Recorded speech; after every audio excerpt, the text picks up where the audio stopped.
Alright, so we're having an issue with that one back there. It's not doing so hot.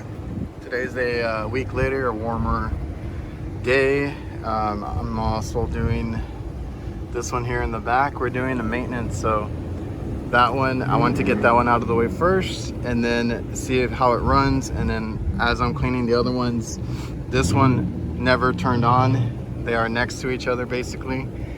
You always have to take that into consideration too. If the AC neighboring the one that you're working on is not working, that doesn't help either. That one was getting cold in the compressors, like all the way back, so could be a filter issue too. I usually don't have issues with filters at this location, but maybe they haven't changed them and we're not getting airflow going down, which then makes it seem like everything's good up here because it's sweating and everything, but it could just not be breathing. So let me finish the maintenance on this one and see why this one was off. I feel like they were satisfied, but it shouldn't be satisfied. Damn, how'd I miss that?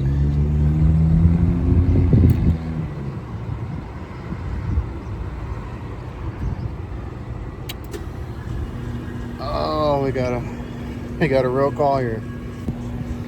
All right, so we have contactors here. It took me a while. They were stuck. I had to pull them out with my needle nose, but we're looking for a low voltage short. From my experience, I'm going to check the contactors real quick because those are a huge failure point, whatever you want to call it. So we're checking resistance right there. You should have a pretty good reading. 15 is fine. 10 to like, I don't know, can probably go up to like 40 is fine. And then we're going to check the next one. 0.2.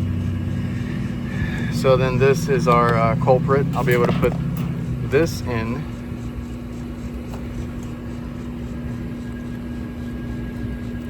Right?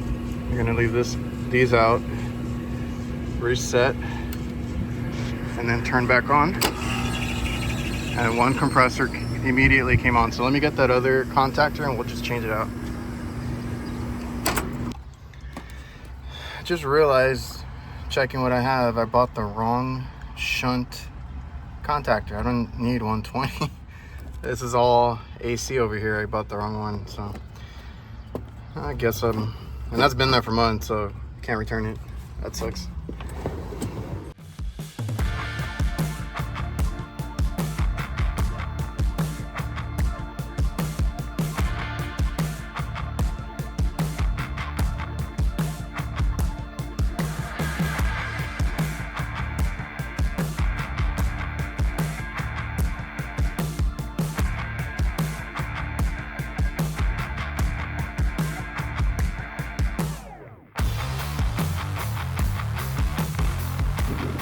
All right, one in, not too bad. There was a black that went with one of the yellows, so that's why I taped those two off. When I took everything off, I didn't, mix them up. Everything else is color coded, pretty simple. If you want to do your customer a favor and earn extra on the invoice, just go ahead and replace both. I don't have any capacitors, we're not messing with that, but I'll replace at least these two. That way this one doesn't fail, it's already pitted. It's not horrible, but we can just tell them we looked over everything and recommended both be replaced before this one gives out. Hate when that happens. So got a connector. That's why my maintenance bag, I try to keep everything. I have like little wire connectors and wire nuts up here just in case you got to repair some wiring. You never know, and here we are. All right, so we got that one on there. Still got to wire up the line in a pinch. If you guys are switching over from different, like this one has the Phillips that you can use the forks. Instead of cutting off the whole thing, some people like to cut off the whole fork and do it by the little stub here, but I don't know. I've always done it this way because of the timers that I do. It's easier because those connections are super tight, and I still need a flat little piece to go in there, right? So that's what I'm used to. Like I said, you can cut off the whole thing. A lot of people do that. As long as you have a good connection, I would prefer getting the right connector, but that works too. All right, and that's how our contactors look. pray we didn't mix up any wires. And we should have a delay on this one, at least on the compressor, so let's see what happens. Also, a little tip, make sure that your voltage is tapped right. If it's on 230 and you're reading 208, 210, make sure you move it over to the right tap. I'm over here waiting around like a dumbass. Yeah, color coded, and I still missed it. If you guys can tell, there's a black going to the other side in the very back. Right there. That's my supply for the transformer. Today's just one of those days. I kept dropping the damn screws in the back, so it only has one. I saw it fall, but it's hard to see on this white roof. My eyes already are killing me. And it bounced once, and I swear it just vanished in thin air. So whatever, it's wired right now. We're on now. We're all good. Alright, so it was running well, and then it just got stuffy again. This thing's off again.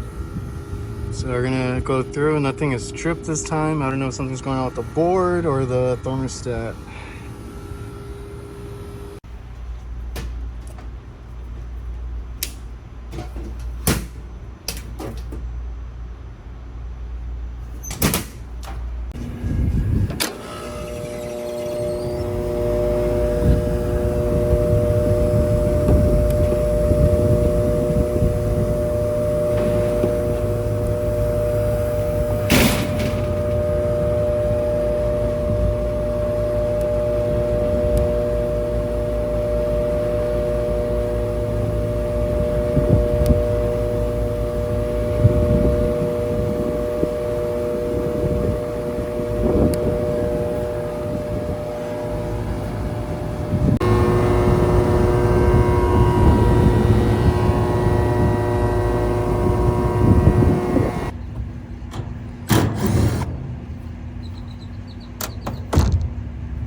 Something like that, you just got to sand it down and make sure it's smooth for it to come out.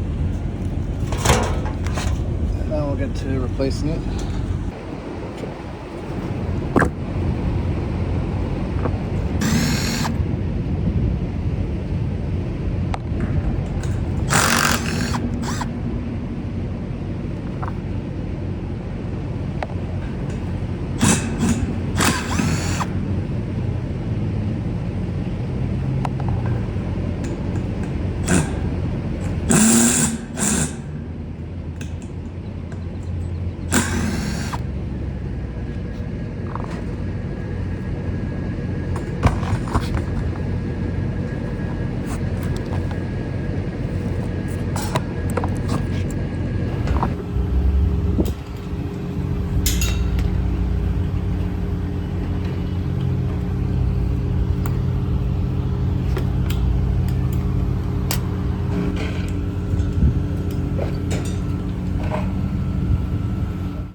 tripping. I screwed up the wiring. I had it going backwards, so I had to do that all over again. It is what it is. It's just one of those days. I just keep having these little mishaps, but it happens, right? I could have just like snapped my fingers and showed the finished product, but I'm showing you the issues I have and mistakes. Somebody might give me shit in the comments, but it's whatever. All right, I probably look like shit. I'm so tired. That call, like I said, just kept giving and giving. So that's why the front wasn't working, because the back AC wasn't letting the front AC, they're next to each other, keep up. So you always have to check, make sure, are the other ones working? If they are working, then just continue with the one that they told you about, or they might not even direct you to the right one. They might think it's this one, but the other one's not working. So in this case, the back AC just never came on. I was like, I don't think it's satisfied. I'm pretty sure it was 80 throughout that side of the building. And sure enough, it had tripped. So the first thing I like to check is just the contactor coils, because that's the easiest thing. You just check resistance and you can tell if one is shorted out, basically. And if it's not that, if you have like 10 to 20 ohms, maybe even more, as long as it's not super short, where it's a short, basically, you're fine, right? Your contactors are fine. Then you're going to go and look for the common spots for rub outs, which on a carrier, it could be anywhere there in the electrical compartment. It could be the wiring going to over the blower motor, stuff like that. So just check if your transformer, if it has that resettable where it's tripped, if it's resettable on the switch, that's your low voltage. So you're going to be looking only on the low voltage side. You're not going to be looking for like a grounded compressor or anything like that. So took care of that, and then thankfully I stayed, and it tripped the breaker this time. I'm like, all right, so that means normally a compressor overamped or something of that nature. That's going to be now the high side, or the hot side, the high voltage side. So at that point, I was just checking amps, going through my motions, and I could hear a buzzing. Lo and behold, I look up. I have to check the footage. I'm pretty sure it started at the beginning, unless I just looked at the first one. But lo and behold, that back condenser fan was out. If that runs long enough, it is over 90 degrees already. I was like, I feel like I'm dehydrating. The one day I didn't bring my water because I thought this was going to be super quick. This is by my house. I underestimated this call. I did not bring my water today. And I was like, yeah, I'll just do that, go take a lunch. So I was just dying to get out of there. But if it runs on one fan with both compressors on, it's going to trip on high head or overamp and cause issues down the line. So like, yeah, we had to fix that to get them going. So just a few things. They did call this in, so this is part of a call. I'm not sure if I'll add this to that. It was a day that it rained and I couldn't stay. It was cold out, so everything seemed to be like the building was to temp, so there was nothing to check unless I started jumping things out, which I wasn't going to do in the rain. So we had to come back on a warmer day like today, which is, it's very hot, very sunny. So I don't know if I'll attach it to that or make it a video in its own, just so I don't make it too long. We'll see how long the video is. And then yeah, I finished up my maintenance. I told them I was gonna do the maintenance. They did say it's getting a little hot, so I could feel it. As an AC or HVAC tech, when you walk into a building, you can kind of tell when the building it's humid or stuffy or just hot, you know, plain out hot. I was like, yeah, so let me finish the maintenance or get through it as much as I can, and then I'll start checking the unit that you're complaining about. But it wasn't that one, it was the other one. Once I got the... Speaking of heat, here we go again. My phone won't stay recording because it overheats. So yeah, that's why I got those other cameras. But I didn't expect to do all this today. I would have taken up my umbrella, but like I said, I didn't expect part after part to give out, and you know, to take that long. And then I kept screwing up colors and stuff. It could have been the white roof, I don't know. It's just, it was a difficult day for me, and it's a Monday, so maybe that explains it. Anyway, like I said, front AC started working better when the back AC is on. That whole building relies, or that where the employees are, relies on those two. The third AC is just for the dining. That gets really cold and nice on its own, but it's the other two that have to work together. So got that going. They'll be good now. AC's working. That's why, I mean, they called it in, but also I've been finding a lot of these issues with when we go out on maintenance. They don't know that it's iced up, or that a compressor's down, or a fan is down, you know, stuff like that. And that's the kind of stuff that you find. And, you know, if you stay and either get approval or just, you know, whatever, ask the customer or tell them and let them know, you can generate more on your invoice or another invoice, whatever it is, and you get more work through maintenance. That's what, you know, you're doing them a favor by cleaning it so it doesn't, you know, kill a compressor or anything like that, but you're also picking up more work because they don't know the stuff that they need a lot of the time. So hopefully that was helpful to some of you guys. You know, hopefully you enjoyed. Remember to like, comment, subscribe, all that good stuff, and I appreciate you guys. See ya.